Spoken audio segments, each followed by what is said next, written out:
Danau. Tipe ekosistem danau berdasarkan kelengkapan komponen ialah ekosistem lengkap, karena di danau terdapat seluruh komponen penyusun. Berdasarkan bentuk dasarnya ialah ekosistem terbuka, karena aliran energi dapat bebas keluar masuk. Berdasarkan habitatnya ialah ekosistem perairan. Perairan tawar lentik karena danau mengenang dan tidak berarus. Komponen penyusun yang ada di danau ada biotik dan abiotik. Untuk biotik yang pertama ada produsen yaitu alga, lumut, dan serangga air. Lalu kedua ada konsumen sekunder yaitu seperti ikan mas, siput, dan kepiting. Yang ketiga ada konsumen tersier yaitu seperti burung pemakan ikan dan ular. Yang terakhir ada pengurai yaitu seperti bakteri dan jamur. Lalu komponen penyusun abiotik berdasarkan fisik ada suhu, kelembapan, sinar matahari, dan angin. Berdasarkan kimia, senyawa organik yaitu seperti karbohidrat, glukosa, dan protein. Lalu senyawa anorganiknya seperti air, tanah, dan karbon dioksida. Untuk interaksi yang terjadi di danau, yaitu adanya rantai makanan. Contohnya, fitoplankton dimakan oleh zooplankton, zooplankton dimakan oleh ikan kecil dimakan oleh ikan besar dimakan oleh burung pemakan ikan, dan seterusnya burung pemakan ikan mati akan diuraikan oleh pengurai. Ini adalah ekosistem taman. Berdasarkan kelengkapan komponen, ekosistem ini termasuk kategori ekosistem lengkap. Berdasarkan bentuk dasarnya, ekosistem ini ialah ekosistem terbuka. Berdasarkan habitatnya, ekosistem ini termasuk ekosistem daratan. Memiliki dua komponen penyusun, yaitu biotik dan abiotik. Biotik ialah makhluk hidup, terdiri dari produsen, konsumen primer, sekunder, tersier, dan pengurai. Untuk produsennya ialah tanaman dan bunga-bunga.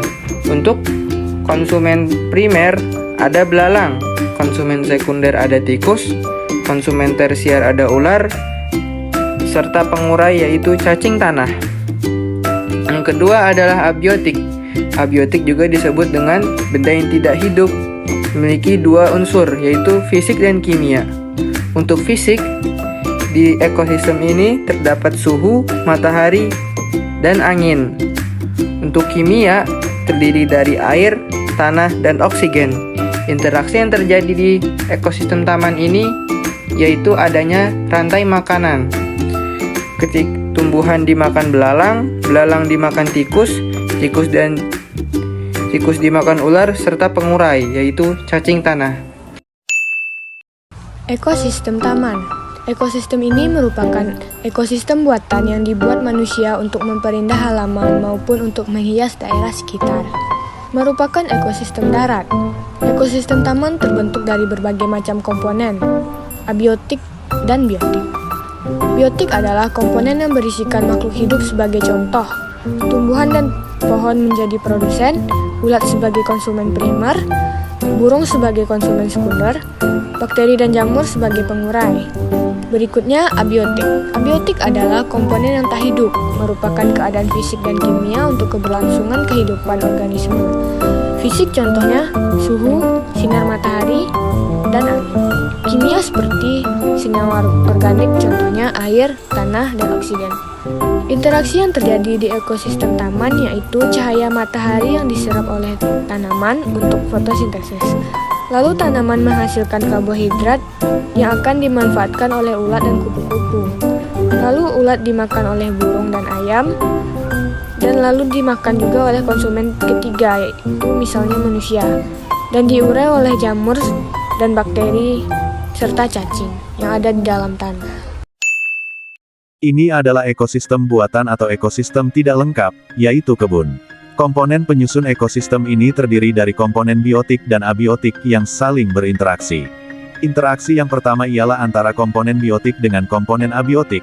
Tanaman hijau membutuhkan tanah sebagai media pertumbuhan dan cahaya matahari sebagai sumber energi utama. Ini adalah kura-kura. Kura-kura adalah konsumen tingkat pertama yaitu pemakan tumbuhan dan secara tidak langsung terjadilah interaksi antara kura-kura dan tumbuhan. Ayam dan burung juga merupakan konsumen primer dan kedua hewan ini berinteraksi dengan cahaya matahari agar sehat, tumbuh, dan berkembang. Ini adalah kecebong, anak dari katak yang merupakan makhluk amfibi. Kecebong ini mengisi ekosistem perairan dengan cara berinteraksi dengan air untuk keberlangsungan hidupnya. Di ekosistem tidak lengkap ini terdapat juga pengurai atau dekomposer, akan tetapi sulit untuk ditemukan karena biasanya ia ada di dalam tanah. Sekian dan terima kasih sudah menonton.